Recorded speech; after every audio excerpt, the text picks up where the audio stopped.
পুলিশটা 2-3 বার এসে বাড়িতে বলে গেছে যে আপনারা এসে আইডেন্টিফাইটা করুন, কিন্তু মা তো ডেড বডি দেখতেই চাইছে না। মা ডেড বডি দেখতে যাবে না এরকম বলে দিল ওদের। একটা কাজ কর, তুই নিজে গিয়ে দেখে আয়। আমি কি করে দেখবো? মা তো আমায় যেতেই দেবে না। আমি নিজে দেখতে যাচ্ছি না, তুই দেখতে যাচ্ছিস বলে বকবে আমায়। মাকে বলিস না, মাকে না বলি তুই ওখানে যা।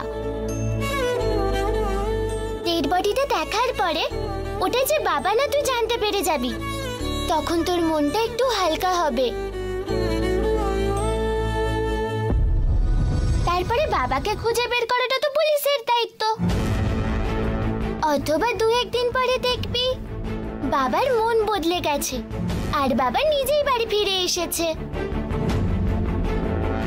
তুই যা বলছিস সেটা তো ঠিকই রে দিদি। আগে আমি গিয়ে ওই ডেড বডিটাকে দেখে কনফার্ম করি যে ওটা বাবা কি বাবা না। এই বড়দের ভরসায় থাকলে কোনো কাজই হয় না। আচ্ছা, আমি ওই ডেড বডিটা দেখতে কি করে যাব? ওটা কোথায় আছে আমি তো সেটাই জানি না। তুই পুলিশ ইন্সপেক্টরটাকে কল কর আর বল তোকে এখানে এসে নিয়ে যেতে। উনি ঠিক এসে নিয়ে যাবেন, কিন্তু আমি তো ফোন নাম্বারটাও জানি না, আর আমার কাছে তো ফোনও নেই। রূপা আন্টির ফোনে ওই ইন্সপেক্টরের নাম্বারটা আছে।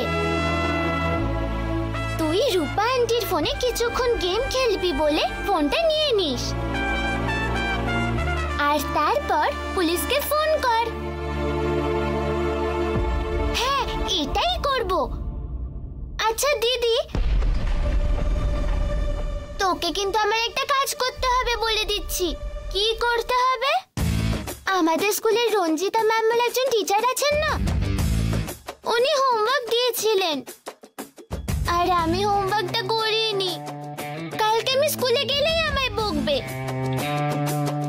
উনি যেন কাল স্কুল না আসতে পারেন। ওনার যেন খুব জ্বর চলে আসে হুট করে। তুই কি এরকম কিছু করতে পারবি রে? এরকম কথা বলতে নেই দুর্গা। তোকে ঠিক করে স্কুলে যেতে হবে আর ভালো করে হোমওয়ার্কও করতে হবে। ওকে তো আর করতে হয় না, ও তো একটা আত্মা।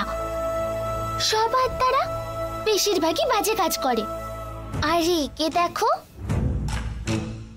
মনে মনে কি বলছিস রে?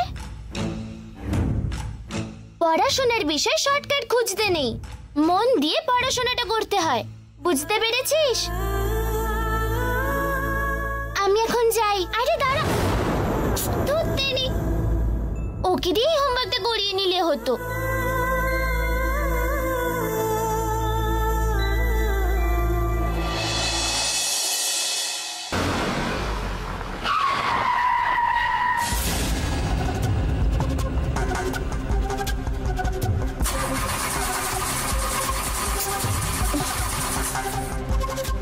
কি হলোটা কি?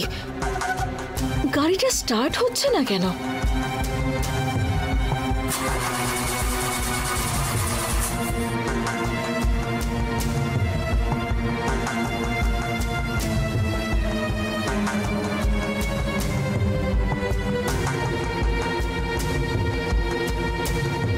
ম্যাডাম,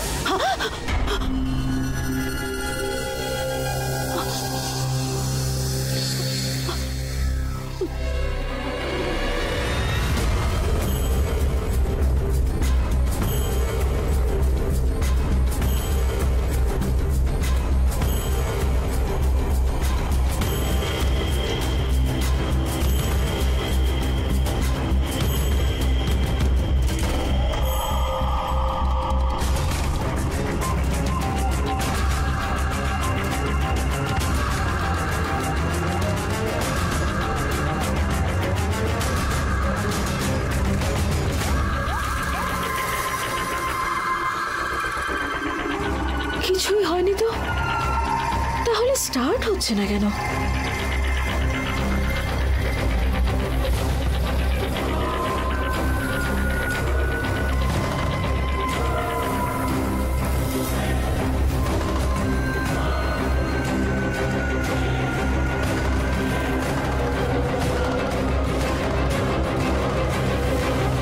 নমস্কার ম্যাডাম, আপনি শিবানী ম্যাডাম তো? হ্যাঁ আমি, কিন্তু আপনাকে তো চিনলাম না। আপনি হয়তো আমাকে ভুলে গেছেন, কিন্তু আমি আপনাকে মনে রেখেছি। আপনার সঙ্গে দুবার দেখা হয়েছিল। আমার মেয়ে আপনার স্কুলেই পড়তো। অ্যাডমিশনের ব্যাপারে আমি আমার মেয়েকে নিয়ে আপনার কাছে গিয়েছিলাম। ও তাই, সরি আমার মনে পড়ছে না। আসলে অনেক পেরেন্টসই তো আসা যাওয়া করেন, সেই জন্য। তাই তো, ওটা কোনো ব্যাপার নয় ম্যাডাম। কিন্তু আপনার গাড়িতে কি হয়েছে? আপনি এখানে দাঁড়িয়ে আছেন কেন? কি হয়েছে বুঝতে পারছি না, হঠাৎ করে গাড়িটা অফ হয়ে গেল। স্টার্টই করতে পারছি না। প্রবলেম কি হয়েছে সেটাই বুঝতে পারছি না। ও ম্যাডাম, ইঞ্জিনটা গরম হয়ে গেছে হয়তো। আসুন ম্যাডাম, ভেতরে আসুন, ততক্ষণ একটু চা খেয়ে যান। আরে না না, এই গাড়িতে এই ধরনের প্রবলেম হয় না। ইঞ্জিন বেশি হিট হলে গাড়ির ইন্ডিকেটর আগেই দেখিয়ে দেয়। ও ঠিক আছে ম্যাডাম, 2 মিনিটের জন্য একটু আসুন না আমাদের বাড়ি, আমাদের খুব ভালো লাগবে। আপনাদের মতো মানুষেরা আমাদের বাড়িতে তো যায় না। চলুন না ম্যাডাম।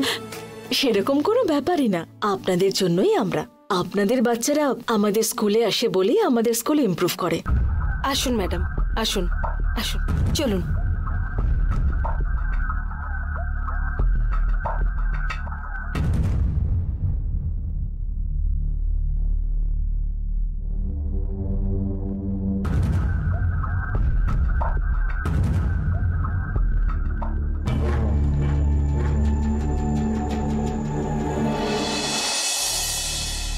আসুন ম্যাডাম।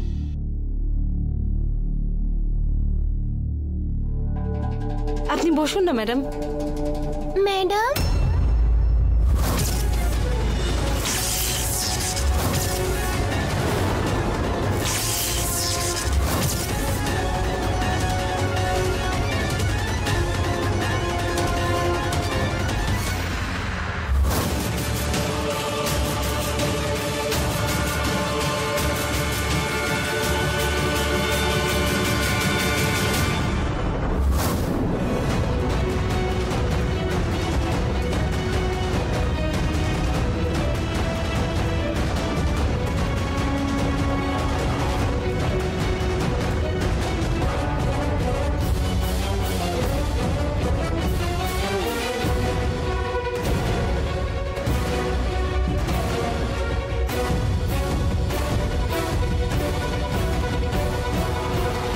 এই ছবিটা